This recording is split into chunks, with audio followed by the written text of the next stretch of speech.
Hi everyone. We are back again with another lesson for the course BIA 3012 English for Academic Purposes. This time we are going to cover on the topic of summarizing. Okay, and most of the content for the under the slides will can be referred on your textbook. Okay, source work, academic writing from sources. Okay, I took some of the points from the book and I transferred it in the PowerPoint slide so you can watch these explanations together with the book. Okay, now today we are going to look at three things. Okay, the first one is what is summarizing? Okay, summarizing, like paraphrasing, is your explanation of another person's ideas. Last week we have discussed a bit, we have done an activity on paraphrasing. So this is like an extension of that, another skill that is closely related to paraphrasing, which is summarizing. Okay, you have learned summarizing since you were in schools, and you will be learning about it from time to time because it's a very practical and transferable skill.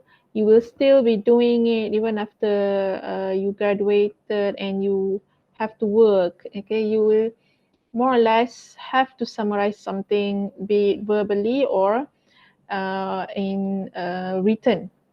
Okay, so we often use summaries in both speaking and writing to tell listeners or readers our ideas quickly and clearly. So today we're going to cover three things. We're going to look at criteria of a good summary, technique of writing a summary, and steps of writing a summary. So let's start with the criteria. There are four criteria mentioned in the book. Okay, you can refer on page 20. The first criteria of a good summary is you should be able to acknowledge the original authors, more or less the same like paraphrasing, right? Don't forget the original author or the original source. It refers to the writer or the title of the work in a formal way. You have to mention what is the name of the article that you are summarizing, and it presents the writer's ideas objectively without your interpretation or opinion. Meaning, this is not the time for you to share your opinion, not yet. Okay, you have to focus on summarizing exactly what the author mentioned in the original text. And another criteria is a good summary contains only the most important information. This is very crucial, and this is what differentiates summarizing, the paraphrasing with other kinds of writing tasks. You have to only focus on the topic, the main point that the authors makes about the topic, and which is, we call it the thesis. Okay, so in this class, every time I mention the thesis or the thesis statement, I'm referring to the main idea of the article, the key ideas that support or explain the thesis. Okay, the third criteria will be you have to make sure that when you write a summary, make sure it's a much shorter than the original writing. That's the whole purpose, isn't it? You want to condense it. You only want to focus the one that is important. A one sentence summary describes only the author's thesis or the main idea. It depends. Sometimes have to you are asked to summarize an article in one sentence, or it could be a fuller summary explains both the thesis and the main supporting point. Okay, and another criteria will be a good summary paraphrase any information taken from the original writing. Okay, the last one here, the last criteria is a bit challenging. And like I said, this is the point where it differentiates you with whether you are, it will classify whether you are a good writer or not. Your ability to paraphrase, meaning to show that you really understand what the author is trying to say and you are able to rewrite it using your own word. That's why I said paraphrasing and summarizing are very close. Okay. Now, what will be the techniques in identifying main ideas for a summary? Let's look at the first technique. Okay, the first technique is the basic one. I think you have done this before. You identify and underline key ideas. Okay, first of all, you have to read the article completely several times to develop a basic understanding. You have to understand what you are reading, what the article is all about. And then you use a highlight pen, you mark each other in the article that you believe is important. Okay, so you don't have to highlight everything. Okay, most of the time you focus on the first and the last sentence of the paragraph. Usually, the first and the last sentence of the paragraph are the important one. And look for keywords that are repeated through the article. Later I'll show an example of an article. And look for keywords that are repeated. And these repeated words are usually related to the main ideas. If you find that you have highlighted most of the idea sentence, you are not actually highlighting the main idea. You are highlighting the supporting details. So if you feel like your article has turned into a different color, maybe you're doing it wrong. So go back and underline the one that is considered main ideas. And still under the same technique, when you finish highlighting, you read again the sentences that you have highlighted to make sure you understand it. So this time you can apply your paraphrasing skill. Okay, after you have highlighted, you can either tell a friend or use chunking method to paraphrase the sentence that you highlighted. And once you have paraphrased, and you put it into a summary. Another technique is what we call dividing and describing. Okay, so for this part, for this technique, okay, I put here with a pen. Later we were going to discuss this article, Coping with Procrastination. We have discussed before, but we focus more on the paraphrasing. We are going to use the same article for summarizing. Okay, so each time you sense that the topic shifting, draw a vertical line where you think the shift begins. Don't analyze how the topic is changing. Let your intuition do the work. Meaning, as you read, you notice that the main idea is starting to change. Maybe in the first part of the paragraph, the author is talking about the cause, and then you notice that the second part of the paragraph, the author is talking about the effect. So you draw a line, you draw a box or something to separate it. Okay, and when you draw these lines, you have created sections, different sections. So in a longer article, you will discover that paragraphs are grouped together according to common topics. I'll show an example later. So you make sure you notice sections. Okay, analyze the topic of each section and then write a phrase or short sentences that explain the topic of each section here. Okay. And then, and these topics are usually the main supporting points. Examine how many paragraphs an author used to discuss a single idea. Okay, so let's say after you have read the whole article, you have turned it into a section. You notice that there are more sections that focus more on the factor of something, or the causes of procrastination. So that will be your main idea, the factor of procrastination, because you notice there are more sections about it. Okay, so and then use your list of phrases describing this section to write your summary. So once you have you have identified the sections, you know already, okay, from section 1 until section 5, all of these paragraphs are talking about the factor of procrastination. So you put that in your summary. Use that the phrases of describing the section in your summary. Another technique is what we call summary grid. This technique is very suitable if you are someone who need more organization, who are very organized and technical. So you need to draw a timetable to see and understand something. So this will be the best technique.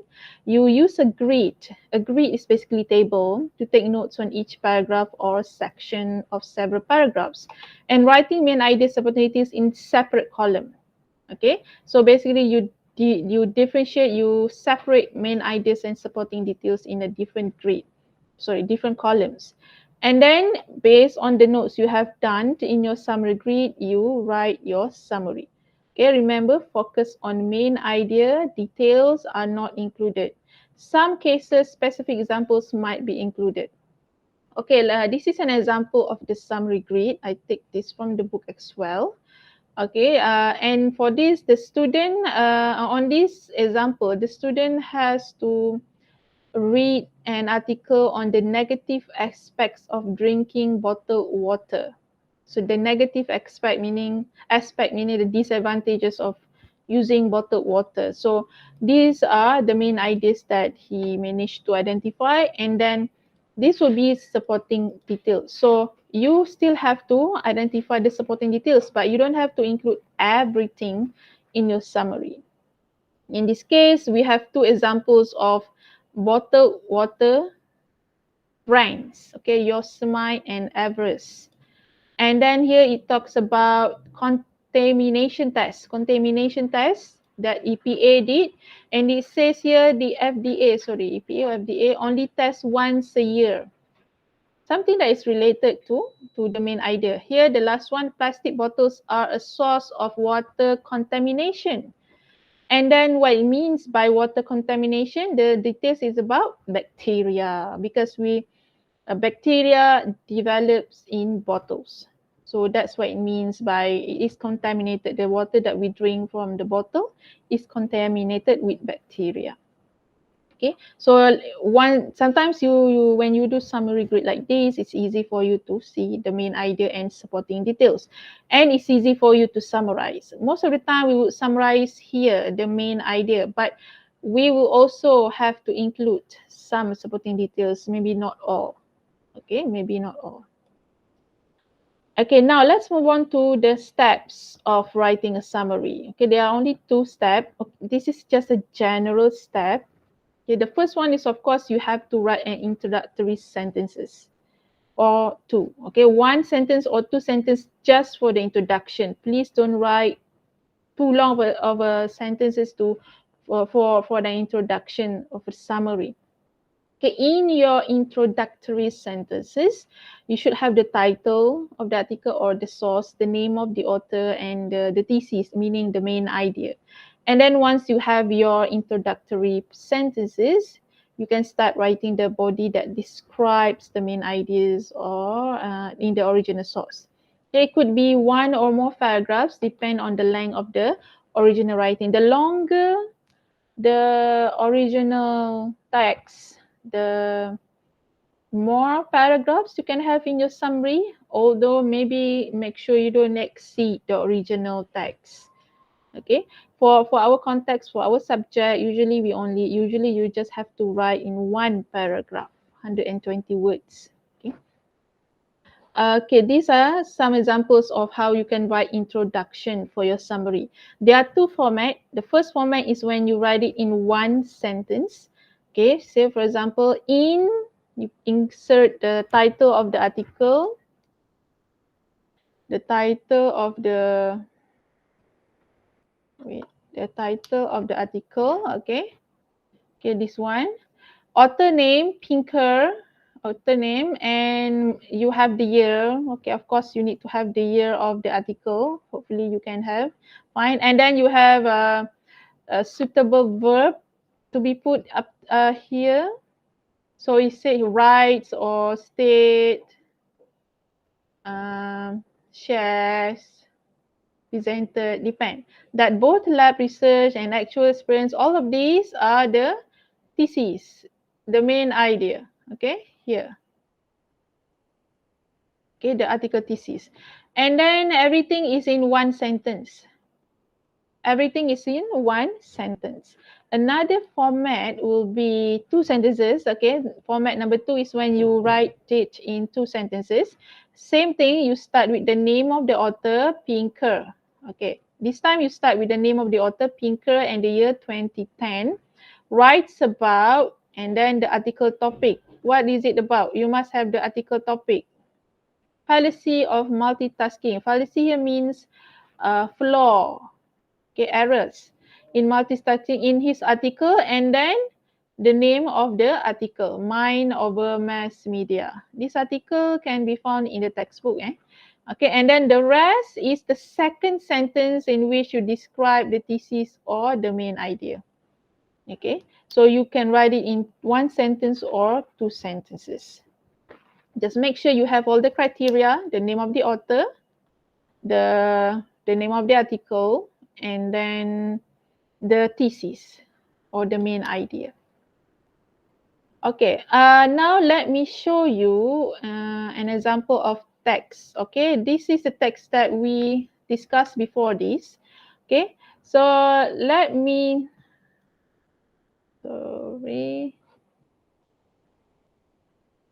Okay, let's go back to the criteria, and at the same time, let's try to apply it on the article. Okay, so okay, let's not look at the criteria first. Let's look at the technique. Okay, let's say we are going to look at the technique. Number one, underlining key ideas. Let's say, okay, you should have read all this. You should have read this article. Okay, make sure you read this article first. Okay, once you have read it several times, now it's time for you to underline keywords, right? Underline key ideas. Okay, so this is the time where you have to highlight certain thing.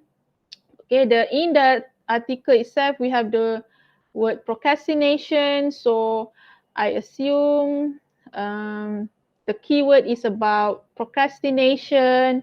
So as I read, I might highlight the word like procrastinators or okay, procrastinators. And I am the first paragraph here, it says defines procrastination. So this is the definition.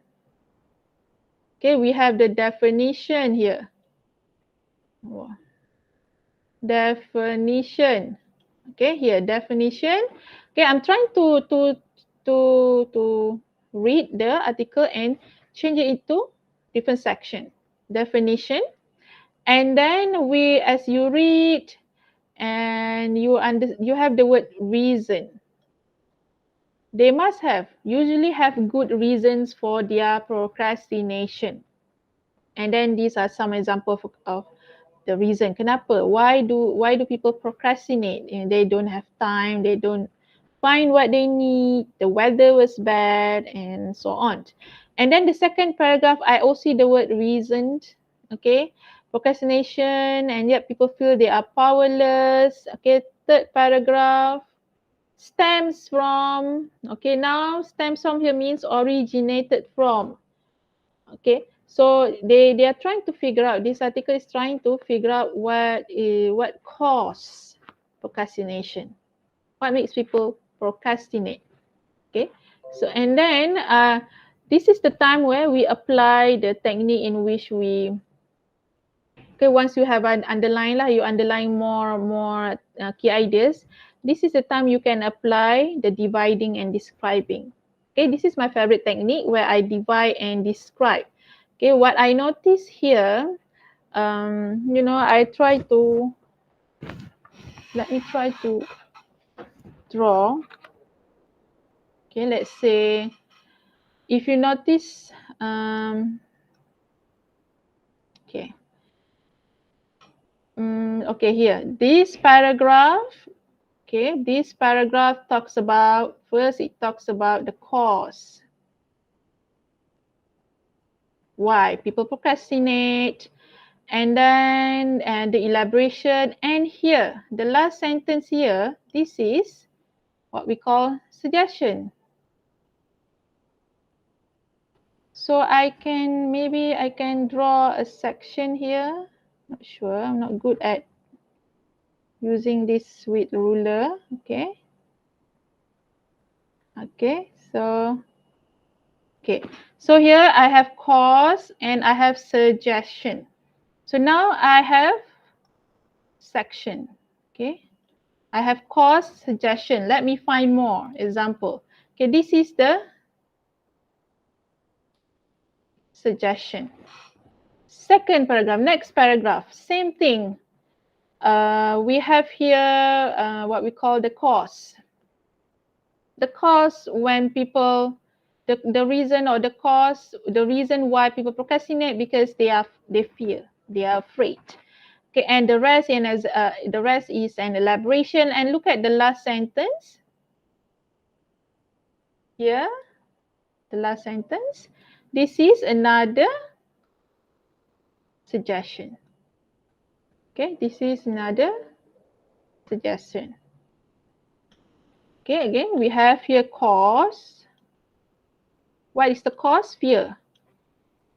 And then here, what is the cause? Again, another fear and worry. And the suggestion is this one. Relieve your anxiety is prepare well. The second one, the suggestion is concentrate on your own past performance. Thinking specific ways to do. Okay. And then next one also. Okay. On the surface, it would seem like a reason for all the procrastination. There are situations where lack of motivation. This is another reason why people procrastinate or cause. Okay, reason. So we have reason 3. Okay, reason 1 and 2 here. And then look at the last sentence. The last sentence is another cause. Okay, I'm sure there are suggestions here as well. Okay, this is another reason actually, or elaboration. No suggestion here. This is another cause. Okay, this is another cause. Okay. The reason people procrastinate is because they cannot concentrate. Reason. Okay, and then the last one, the sentence, is another suggestion. Learning to balance your time is and set realistic expectation for yourself will prevent burnout. Okay. And then next paragraph, you have the word put off. Put off is another word for procrastination. And some people, they put off or they procrastinate because they don't know how to do it. This is another reason. Okay, and the rest is elaboration. Do we have any suggestion here? Okay, if you look at usually the last sentence. Being able to own up to personal limitation and seek out support and resource when needed. This is another suggestion. Okay, so this is another suggestion.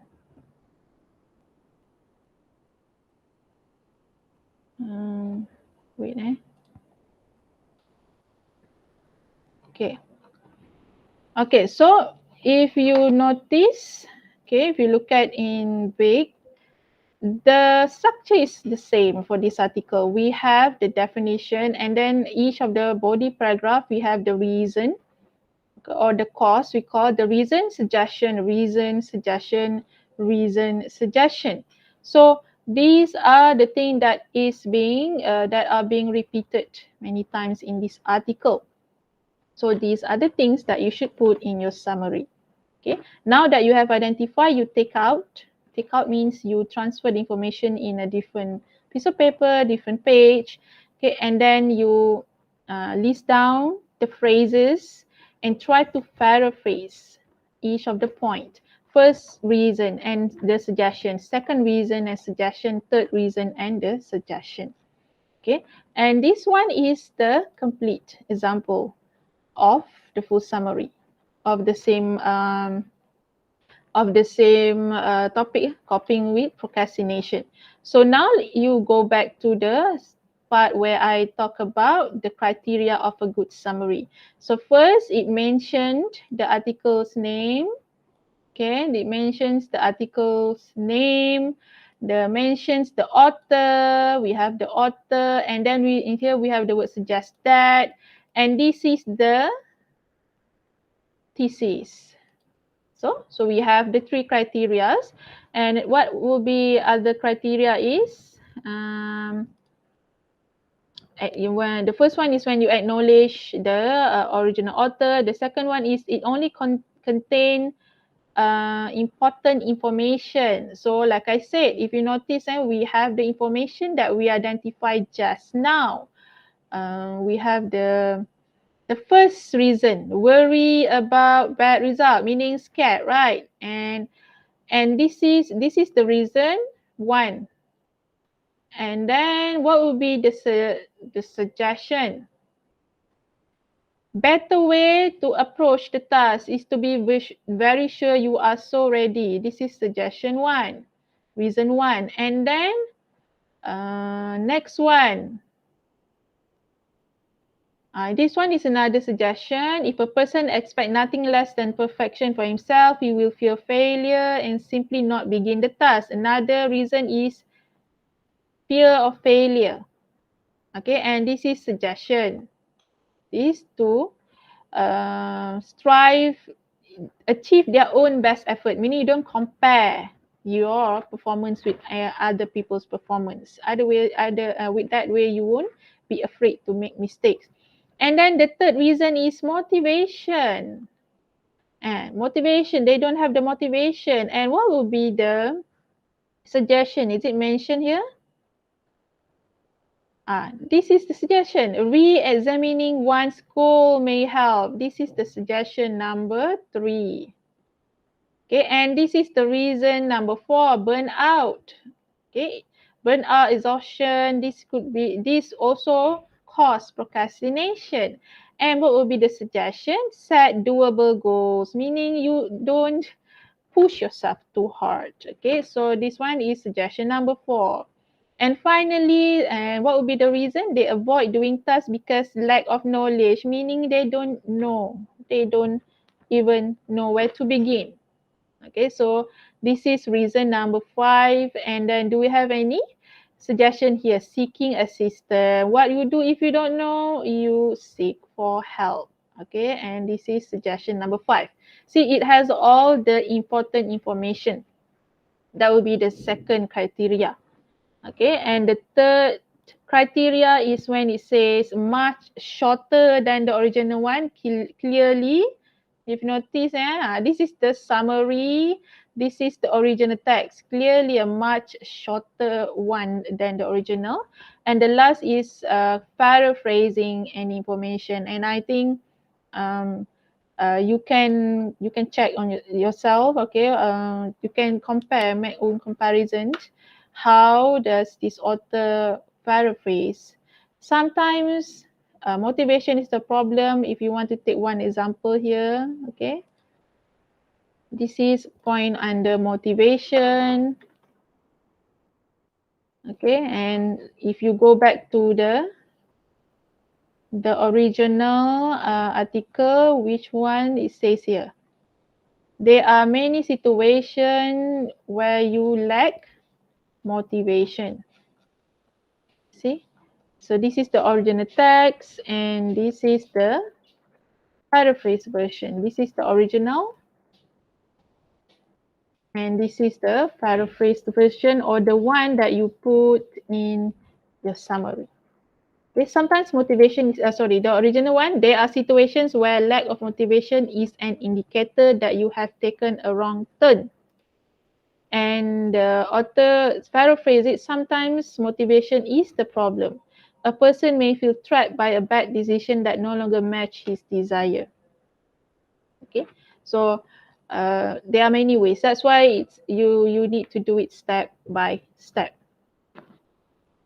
Okay, and so for this week's task,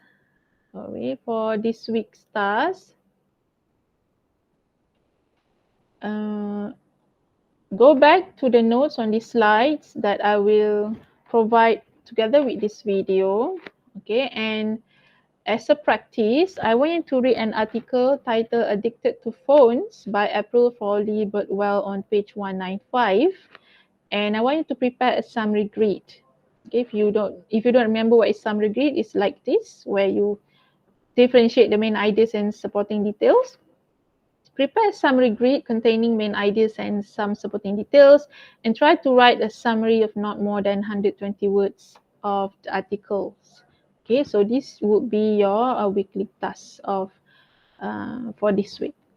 Okay, so I think that's it for this section. And if you have any questions, feel free to us on the comment section or personally contact me if you are my students for this class. Okay, thank you everyone for listening. Goodbye.